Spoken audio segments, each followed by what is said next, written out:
नमस्कार दोस्तों, निफ्टी और बैंक निफ्टी की वीकली एनालिसिस वीडियो के अंदर आप सभी का बहुत बहुत स्वागत है, जिसके अंदर हम देखते हैं कि निफ्टी, बैंक निफ्टी और उसके अंदर जो लिस्टेड टॉप हैवीवेट स्टॉक्स है वो नेक्स्ट वीक के अंदर कहां से सपोर्ट ले सकते हैं, कहां से रेजिस्टेंस ले सकते हैं। तो देखने के लिए बने रहिएगा मेरे साथ ओनली टेक्निकल चैनल पर। अगर दोस्तों आपने मेरा चैनल अभी तक सब्सक्राइब नहीं किया है तो आपसे रिक्वेस्ट रहेगी ऐसे ही इंपॉर्टेंट वीडियो पाने के लिए प्लीज़ मेरे चैनल को सब्सक्राइब कीजिए। सबसे पहले मैं आपको एनएससी इंडिया की साइट पे लेके आया हूँ। यहाँ पे हम देखने वाले हैं निफ्टी 50 का पी यानी कि प्राइस टू अर्निंग रेशियो। यहाँ जो मैंने डेटा लगाया है वो 1 फेब से लगाया है। 1 फेब 2021 से लेके जो लेटेस्ट है 27 फेब तक का डेटा है। यहाँ आप पी की वैल्यूएशन देख सकते हैं। जिसने जो ऑल टाइम हाई बनाया था वो लगभग 42 का था, ये देखिए 8 फेब को। और जो मार्केट इतनी ज़बरदस्त गिरी है उसके बाद जो इसका पी आ रहा है वो आ रहा है 39, जो है 26 फेब को 39.65। हालांकि वैल्यूएशन जो है अब भी काफ़ी महंगी है। मैं आपको बार बार हर वीकली एनालिसिस वाली वीडियो के अंदर बताता था कि अभी मार्केट के अंदर लमसम इन्वेस्टमेंट मत कीजिए, क्योंकि वैल्यूएशन मार्केट के अंदर काफ़ी हाई थी। अगेन जब तक जो पी की है इसकी वैल्यू निफ्टी 50 की कम से कम 30 के बिलो नहीं आ जाती, तब तक आपको लमसम इन्वेस्टमेंट नहीं करनी। एसआईपी मोड के अंदर आप आपके जो फेवरेट स्टॉक्स हैं उनको आप उठा सकते हैं। तो चलते हैं अब निफ्टी 50 के चार्ट के ऊपर। ये देखिए, ये जो अपवर्ड जो ट्रेंड था उसको मैंने चैनलाइज किया था और मल्टीपल टाइम आपको बताया था कि ये जो है ऊपर की पार्ट से, चैनल का जो ऊपर वाला पार्ट है वहाँ से रेजिस्टेंस लेता है और फिर नीचे की तरफ आता है। और मैंने आपको लास्ट वीक की वीडियो में भी क्लियरली बताया था कि यहाँ से रेजिस्टेंस ले सकता है और आपको प्रॉफिट बुकिंग का एडवाइस करा था। और आप देख सकते हैं वहाँ से काफ़ी शार्प जो है करेक्शन हमें देखने को मिली है।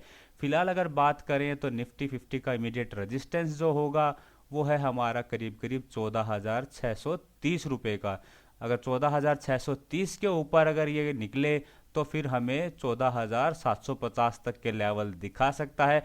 और 14,750 के ऊपर क्लोजिंग दे तो फिर ये दोबारा से 15,000 तक जा सकता है। अगर डाउन साइड की बात करें तो इसके अंदर जो सेलिंग बनती है वो बनेगी आपकी 14,400 के नीचे।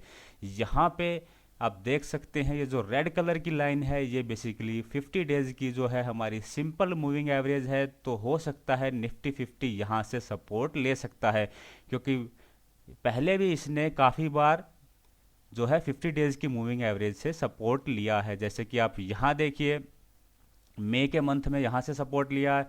फिर यहाँ पे भी इसने जो है निफ्टी 50 ने नवंबर के अंदर यहाँ से सपोर्ट लिया था। और यहाँ भी लगभग जो है जनवरी के अंदर निफ्टी 50 ने जो अपनी 50 डेज की मूविंग एवरेज है वहाँ से सपोर्ट लिया था। और यहाँ हो सकता है ये सपोर्ट ले, लेकिन उसके लिए यहाँ पे कोई रिवर्सल कैंडल फॉर्म होनी चाहिए और कम से कम 14,650 के ऊपर क्लोज करेगा, तभी हम बाई साइड के अंदर जाएंगे। और सेल साइड के अंदर हमें 14,400 के नीचे बहुत ही शानदार सेल पोजीशन मिलेगी। और उसका जो टारगेट होगा, हमारा पहला जो टारगेट होगा वो होगा 14,250 का। 14,250 को भी ये सस्टेन नहीं कर पाता है तो फिर हमारा जो नेक्स्ट जो टारगेट होगा वो होगा 14,050 से लेके 14,100 का। यहाँ आपको जो है सपोर्ट मिलेगा इस जो चैनल है, इस चैनल के लोअर पार्ट का, जो मैंने आपको काफ़ी बार एक्सप्लेन किया। ये देखिए, इस चैनल के जो है लोअर पार्ट का यहाँ से सपोर्ट मिल सकता है और ये यहाँ पर जो है हो सकता है यहाँ से वापस आपको बाउंस बैक करता हुआ दिखाई दे सकता है। साथ साथ ये जो छोटी सी एक सपोर्ट लाइन है वो भी यहाँ से इसको सपोर्ट कर सकते हैं, यानी कि ये जो एरिया है 14,050 के आसपास का, यहाँ इसको डबल सपोर्ट मिल सकता है। अगर इसको भी इसने ब्रेक कर दिया तो बहुत बड़ी फॉल जो है निफ्टी 50 के अंदर आ सकती है। हमें लेवल्स पे ट्रेड करना है। लेवल्स आप याद रखिएगा, बाई साइड का होगा हमारा कम से कम 14,630 का और सेल साइड का होगा 14,400 का। अब चलते हैं निफ्टी बैंक के चार्ट के ऊपर। निफ्टी बैंक के अंदर भी मैंने आपको एक रेजिस्टेंस लाइन एक्सप्लेन करी थी, जो वीकली चार्ट के अंदर मैंने आपको बताया था। ये जो पिंक कलर की लाइन है जो इसके लिए लगभग 2008 से रेजिस्टेंस का काम कर रही है। और लास्ट वीक भी मैंने आपको बोला था कि यहाँ आप प्रॉफिट बुकिंग कर सकते हैं। इनफैक्ट टेक्निकल के बेसिस पे मैंने आपको एकदम टॉप पे बुक कराया था। यहाँ अगर आप किसी ने प्रॉफिट बुक किया हो तो देखिए हमने आपको एकदम टॉप पे है प्रॉफिट बुकिंग का एडवाइस करी थी, और उसके बाद आप करेक्शन देख सकते हैं। इसके अंदर जो इमीडिएट रेजिस्टेंस होगा वो होगा 35,500 का। 35,500 के ऊपर क्लोज करेगा तो ही हम बाई साइड के अंदर जाएंगे। 35,500 के ऊपर हमें ये 36,000 तक के लेवल दिखा सकता है। और अगर इसको ट्रेंड को रिवर्स करना है तो इसको 36,700 के ऊपर क्लोज करना पड़ेगा। 36,700 के ऊपर फिर हमें 37,700 तक के लेवल दिखा सकता है। फिर दोबारा से ये वाली जो रेजिस्टेंस लाइन है यहाँ से रेजिस्टेंस ले सकता है। हालांकि जो ट्रेंड है अभी हमें नेगेटिव दिखाई दे रहा है, तो सेल साइड के अंदर हमें इसके जो है निफ्टी बैंक के अंदर शानदार पोजीशन मिल सकती है। तो इस पर्टिकुलर जो है इस कैंडल का जो लो है वो है लगभग 34,650 का, यानी कि आप 34,600 के नीचे निफ्टी बैंक को सेल कर सकते हैं। और इनफैक्ट एक स्विंग शॉट की भी पोजीशन आप ले सकते हैं, जो आपका टारगेट रहेगा। अगर आप इसको सेल करते हैं 34,650 के नीचे, तो पहला जो टारगेट होगा आपका 34,100 का होगा। 34,100 के नीचे फिर आपका जो लेवल मिलेगा आपको करीब करीब 33,500 का, और उसके बाद फिर ये जो 50 डेज की जो मूविंग एवरेज है वो लगभग 33,000 की है। तो यहाँ तक के भी लेवल हमें निफ्टी बैंक के अंदर मिल सकते हैं, बिकॉज टेक्निकली यहाँ पे हमें कोई सपोर्ट दिखाई नहीं दे रहा है। और ये वाली जो लाइन थी इसके लिए जो रेजिस्टेंस का काम कर रही थी, जिसको मैंने ग्रीन कलर से दिखाया है, तो ये इसने एक बार सपोर्ट का काम किया था। अब दोबारा से इसका रोल चेंज हो जाएगा, दोबारा से ये यहाँ पे रेजिस्टेंस का काम कर सकती है, यानी कि हम 34,600 के नीचे एक स्विंग शॉट की पोजीशन ले सकते हैं। और हमारा टारगेट करीब करीब 33,000 तक का रहेगा। फिर यहाँ पे ये सपोर्ट ले सकता है, कहीं 32,800 से लेके 33,000 के आसपास ये सपोर्ट ले सकता है। तो निफ्टी बैंक के अंदर भी आप लेवल याद रखिएगा। चलिए अब चलते हैं रिलायंस के चार्ट के ऊपर। रिलायंस का जो चार्ट है वो अब भी मुझे काफ़ी स्ट्रॉन्ग दिखाई दे रहा है, और अगर ये 2155 या 2160 के ऊपर ट्रेड करेगा तो दोबारा से आपको 2200 तक के लेवल दिखाएगा। 2200 के ऊपर अगर ये ट्रेड करेगा तो इसके अंदर काफ़ी अच्छा ब्रेकआउट हो सकता है।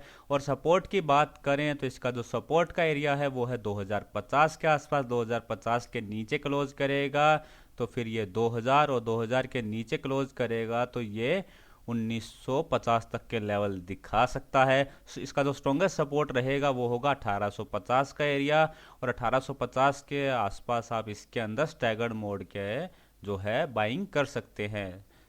चलते हैं HDFC के चार्ट के ऊपर। HDFC के अंदर भी ये वाली जो रेजिस्टेंस लाइन थी, जिसको आपका जो है मैं आपको मल्टीपल टाइम एक्सप्लेन कर चुका हूँ, इस रेजिस्टेंस वाली लाइन को ये नहीं निकाल पाया और वहीं से इसने करेक्शन शुरू कर दी। इमीडिएट रेजिस्टेंस की अगर बात करें तो ये जो 50 डेज की इसकी मूविंग एवरेज है जो है लगभग 2630 के आसपास, ये इसका इमीडिएट रेजिस्टेंस होगा। अगर 2630 के ऊपर ये ट्रेड करता है तो फिर हमें 2700 तक के लेवल दिखा सकता है। 2700 का जो लेवल होगा वो इसके लिए स्ट्रॉन्ग रेजिस्टेंस का काम कर सकता है। 2720 के ऊपर ये क्लोज करेगा तो फिर मान सकते हैं कि ये ऊपर जाने की दोबारा से कोशिश करेगा। अगर डाउन साइड की बात करें तो हम इसे जो सेल करना है वो सेल का लेवल होगा 2490 का। 2490 के नीचे ही हमें इसको सेल करना है, और उस केस में हमारा जो पहला टारगेट होगा वो होगा लगभग 2450 का, दूसरा टारगेट होगा 2400 का, और जो लास्ट टारगेट होगा वो होगा लगभग 2380 के आसपास। यहाँ पे एक छोटी सी सपोर्ट लाइन ज़रूर है, तो यहाँ पे आप वॉच कर सकते हैं। अगर इसे सपोर्ट लेना है तो यहाँ से भी ये सपोर्ट ले सकता है। ये जो लेवल है वो है लगभग 2450 का। अगर यहाँ से कोई रिवर्सल कैंडल फॉर्म होती है तो यहाँ से एक बाइंग ज़रूर बन सकती है इसके अंदर। तो उसके लिए हमें देखना पड़ेगा कि ये इस सपोर्ट लाइन के आसपास कैसे बिहेव करता है। चलते हैं अब HDFC बैंक के चार्ट के ऊपर। HDFC बैंक के अंदर इमीडिएट रेजिस्टेंस होगा 1570 का। 1570 के ऊपर आप इसके अंदर बाइंग साइड में जा सकते हैं 1590 और 1600 के टारगेट के लिए। बड़ा जो है इसके लिए रेजिस्टेंस है, सबसे बड़ा जो रेजिस्टेंस का एरिया है वो 1625 से 1630 का है। अगर इसको निकालेगा तो फिर दोबारा से हमें अच्छी खासी मूवमेंट ये दिखा सकता है। डाउन साइड की अगर बात करें तो सपोर्ट है इसके अंदर 1510 के आसपास। 1510 को तोड़ेगा तो फिर ये 50 डेज की इसकी मूविंग एवरेज है 1490 वहाँ आएगा। 1490 को भी ये सपोर्ट के रूप में नहीं लेता है तो फिर ये 1460 तक के लेवल हमें दिखा सकता है। आ गए हम ICICI बैंक के चार्ट के ऊपर।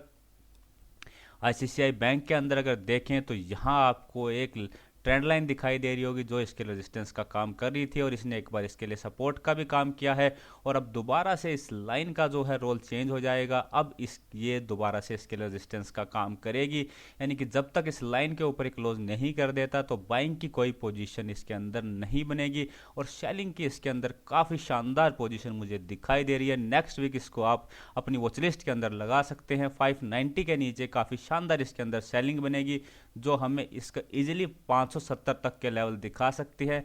यहाँ पे इसकी 50 डेज की मूविंग एवरेज है, उसके नीचे भी ये क्लोज करता है तो हमें 560 से लेके 555 तक के लेवल नेक्स्ट वीक के अंदर दिखा सकता है। आप इसको वॉच लिस्ट के अंदर लगा के रखिएगा। 590 के नीचे ये हमें शानदार मूवमेंट दे सकता है।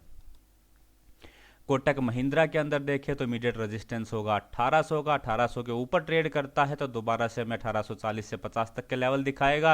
और डाउन साइड की बात करें तो इस कैंडल का जो लो है वो है लगभग 1770 का। 1770 के नीचे ये ट्रेड करे तो उसी दिन हमें 1750 और 1730 तक के या 1720 तक के भी लेवल दिखा सकता है। इसका जो सपोर्ट का एरिया होगा वो 1700 से लेकर 1710 का होगा, जहां ये पहले भी जो है सपोर्ट ले चुका है। यानी कि ये जो ग्रीन वाली जो लाइन है या जो एरिया है 1700 से 1710 का, यहाँ पे हमें देखना पड़ेगा कि किस तरह की ये कैंडल फॉर्म करता है। चलते हैं स्टेट बैंक के चार्ट के ऊपर। स्टेट बैंक भी जो है एक्सीलेंट मूवमेंट जो है दे सकता है, इसको भी आप वॉच लिस्ट के अंदर लगाइएगा। आईसीआईसीआई बैंक मैंने आपको बताया और दूसरा शेयर होगा स्टेट बैंक। इसके अंदर अगर ये 385 के नीचे अगर ये ट्रेड करे तो उसी दिन हमें ये 375 और उसके बाद 365 तक की शानदार मूवमेंट दे सकता है। आप देख सकते हैं यहाँ पे मल्टीपल टाइम यहाँ ये सपोर्ट ले चुका है और घूमने के लिए यानी कि बाई साइड के लिए कम से कम इसको 410 के ऊपर क्लोज करना पड़ेगा। लेकिन सेल साइड के अंदर ये जो है हमें काफ़ी शानदार मूवमेंट दिखाई दे रही है। आप लेवल नोट डाउन करेगा 384 या 85 के नीचे ये ट्रेड करेगा तो उसी दिन हमें काफ़ी शानदार मूवमेंट जो है नीचे की साइड में ये दे सकता है। एक्सिस बैंक का अगर चार्ट देखें तो एक्सिस बैंक का इमीडिएट सपोर्ट होगा 710 के आसपास। 710 के नीचे 690 का लेवल दिखा सकता है। 690 के नीचे ये हमें 670 तक का लेवल दिखा सकता है। 670 के अराउंड इसका जो है काफ़ी शानदार सपोर्ट एरिया है, तो वहाँ पे देखना होगा किस तरीके की जो कैंडल ये फॉर्म करेगा। और अगर बाई साइड की बात करें तो 750 के अबो हमें एक मूवमेंट जरूर मिल सकती है जो इसको 765 तक ले जा सकती है। बड़े ब्रेकआउट के लिए इसको 800 के ऊपर क्लोज करना पड़ेगा। अब चलते हैं हिंदुस्तान यूनिलीवर के चार्ट के ऊपर। हिंदुस्तान यूनिलीवर जो है वो ऐसी जगह पे खड़ा हुआ है जहां से हमें मूवमेंट मिलना ऑलमोस्ट सर्टेन है। इमीडिएट रेजिस्टेंस होगा इसका 2200 का। 2200 के ऊपर हमें 2240 से 50 तक के लेवल दिखाएगा। और सेल साइड के अंदर आप देख सकते हैं एक चैनल की फॉर्म ये कर रहा है, चैनल की फॉर्मेशन ये कर रहा है। अगर इस चैनल के जो लोअर पार्ट के ऊपर ये आ गया है, अगर इसको ये तोड़ देता है तो सेल साइड के अंदर भी हमें शानदार मूवमेंट मिल सकती है। लेवल होगा हमारा लगभग 2120 का। 2120 के नीचे 2090 और 2090 को भी तोड़ देता है तो फिर हमें यह आसानी से 2000 तक के लेवल भी दिखा सकता है। यानी कि ऐसी पोजीशन के अंदर है कि इसके अंदर जो मूवमेंट है हमें शानदार मिलने वाली है। चलते हैं अब आईटीसी के चार्ट के ऊपर। आईटीसी का जो इमीडिएट सपोर्ट होगा वो 200 का होगा। 200 के नीचे जिस दिन ये ट्रेड करेगा उसी दिन आपको 195 से लेकर 190 तक के लेवल दिखा सकता है। 190 के नीचे फिर ये शेयर जो है इसका जो चार्ट है वो वीक हो जाएगा और अपसाइड के अंदर इसको 212 के ऊपर क्लोज करना पड़ेगा। 212 के ऊपर क्लोज करेगा 215 से 218 तक के मूवमेंट ये दिखा सकता है। और इसका ट्रेंड रिवर्स करने के लिए इसको कम से कम 222 के ऊपर क्लोजिंग देनी पड़ेगी। चलते हैं टीसीएस के चार्ट के ऊपर। नेक्स्ट वीक के लिए जो टीसीएस का इमीडिएट सपोर्ट होगा वो होगा 2850 के आसपास। 2850 के अराउंड हम देखेंगे कि अगर ये यहाँ एक रिवर्सल कैंडल की फॉर्म कर देता है तो उस रिवर्सल कैंडल के लो का आप स्टॉप लॉस लगा के इसके अंदर एक बाइंग पोजीशन कर सकते हैं। टारगेट रहेंगे उस केस में 2950 और 3000 तक के। और अगर ये इसको रेस्पेक्ट नहीं करता यानी कि 2850 के नीचे क्लोज कर देता है तो फिर हमें सेल साइड के अंदर जो है 2780 और 2740 तक के भी लेवल ये नेक्स्ट वीक के अंदर दिखा सकता है। इन्फोसिस का अगर देखें तो इन्फोसिस के अंदर भी जो है इमीडिएट सपोर्ट रहेगा 1230 के आसपास, 1230 के अराउंड हम देखेंगे, क्योंकि यहाँ से ये पहले भी सपोर्ट ले चुका है। तो इसके अराउंड हम देखेंगे कि अगर ये रिवर्सल कैंडल बना देता है 1230 के अराउंड, तो उसी रिवर्सल कैंडल के लो का स्टॉप लॉस लगा के हम लोग बाइंग भी इसके अंदर कर सकते हैं। लेकिन अगर ये इस सपोर्ट को रेस्पेक्ट नहीं करता, यानी कि 1230 के नीचे क्लोज करता है, तो उस पर्टिकुलर केस में हमें ये जो पहला जो लेवल दिखाएगा, यानी कि जो इसका नेक्स्ट सपोर्ट होगा वो होगा 1180 से 1190, और उसके नीचे भी अगर क्लोज करता है तो 1160 के आसपास भी ये नेक्स्ट वीक के अंदर आ सकता है। आज का जो लास्ट शेयर है वो होगा LNT का। LNT को मैं पहले भी आपको रिकमेंड कर चुका हूँ, जिसमें मैंने आपको बताया था कि 1500 के नीचे अगर आप इसको सेल करते हैं तो आपको 1450 तक के लेवल देखने को मिल सकते हैं। तो देखिए इसने एग्जैक्ट जो है वहीं तक इसने जो है अपना लो बनाया था, और अब दोबारा से ऐसी पोजीशन के आसपास से खड़ा हो गया कि दोबारा से हमें शानदार मूवमेंट ये दे सकता है। तो इसका इमीडिएट सपोर्ट अगर देखें तो वो है 1430 का। 1430 के नीचे ये अगर ट्रेड करे तो फिर से हमें 30 रुपये की मूवमेंट, यानी कि 1400 तक की मूवमेंट हमें ज़रूर ये दे सकता है। यहाँ 1400 के आसपास इसकी 50 डेज की मूविंग एवरेज है, और ये जो 1400 का एरिया है इसने काफ़ी बार इसके रेजिस्टेंस का काम किया था, तो यहाँ ये सपोर्ट का काम कर सकता है। यानी कि 1430 के नीचे आपको 1400 तक की शॉर्ट मूवमेंट इसके अंदर मिल सकती है। और अपसाइड की अगर बात करें तो ऊपर जाने के लिए इसको कम से कम 1510 के ऊपर क्लोज करना पड़ेगा, तभी इसके अंदर अपसाइड की मूवमेंट आ सकती है। तो दोस्तों ये थी मेरी निफ्टी बैंक निफ्टी और उसके अंदर जो लिस्टेड टॉप 5 स्टॉक्स है उसकी वीडियो। अगर आपको वीडियो अच्छी लगी हो तो प्लीज़ लाइक कीजिएगा, अपने दोस्तों के साथ शेयर कीजिएगा। साथ साथ निफ्टी 50 या फिर पूरा जो ऑल ओवर द मार्केट है उसके वैल्यूएशन अब भी काफ़ी महंगे हैं। लमसम इन्वेस्टमेंट मत कीजिए, जो है स्टैगर्ड मोड के अंदर, SIP मोड के अंदर आप उठा सकते हैं। रीज़न कोई भी हो दोस्तों, मार्केट जब हाई वैल्यूड हो जाती है तो कोई रीजन, चाहे वो कोरोना हो या फिर जो अभी जो रीजन आ रहा है हमारे सामने कि US का जो बॉन्ड है उसका जो यील्ड है वो 1.5% के समथिंग हो गया, जो काफ़ी हाई है। इस वजह से जो इन्वेस्टर हैं वो इक्विटी को शिफ्ट करके बॉन्ड मार्केट की तरफ जा रहे हैं। देखिए दोस्तों, रीजन कोई भी हो, जब मार्केट जो है काफ़ी हाई वैल्यूड हो जाती है तो उसको गिरना होता है, उसको कोई ना कोई रीजन चाहिए। ऐसे ही जब मार्केट अंडर वैल्यूड हो जाती है तो वो ऊपर उठेगी ही उठेगी, उसको कोई नहीं रोक सकता। तो ऐसे ही हमें जो है मार्केट के अंदर फंडामेंटल्स पे ध्यान देना है, चार्ट के ऊपर अपने लेवल्स निकालने हैं और उसी के हिसाब से हमें बाइंग और सेलिंग करनी है। तो वीडियो देखने के लिए आप सभी का बहुत बहुत धन्यवाद। जय हिंद।